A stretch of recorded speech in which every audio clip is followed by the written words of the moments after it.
An anatomy lab is a beginning.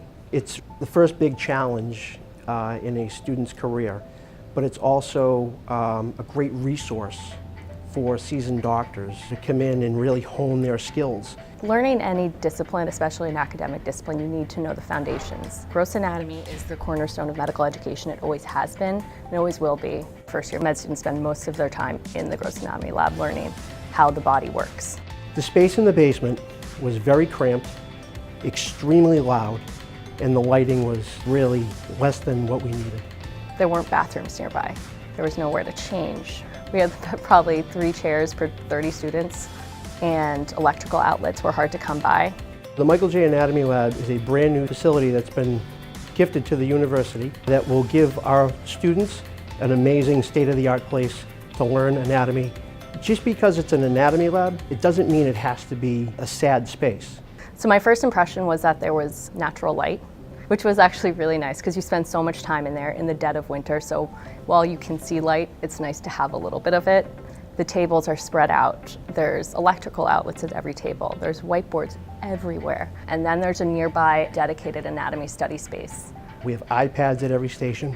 We have monitors around the room. They have storage at all of the stations, adjustable tables. The overall atmosphere in the room is an amazing experience itself. Every med student figures out early on how they're going to study and what works for them. Now you can sort of integrate studying with gross anatomy teaching. So whatever is going to work for you, you can figure it out and go with it. A program like this is vital for training doctors. The donor that's in front of them is their very first patient that they will work with from start to finish. There really is that connection that is made, and I really believe that carries through to all their future patients. The donors gave their bodies to medical education to make sure that the doctors of the future know what they're doing. They gave us the ultimate gift. The students can make the most of their gift with the resources and the way the lab is set up now. It's a really great change for Tufts.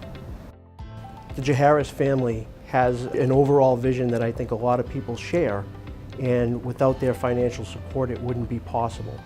I'm so grateful to the Jaharis family.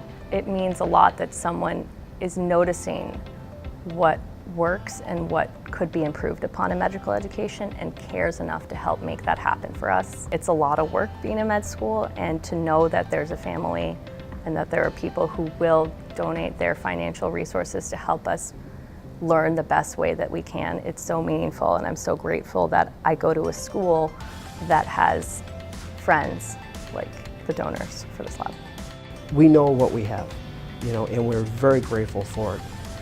And I think anybody coming in here would look at this space and say, this is where I want to be.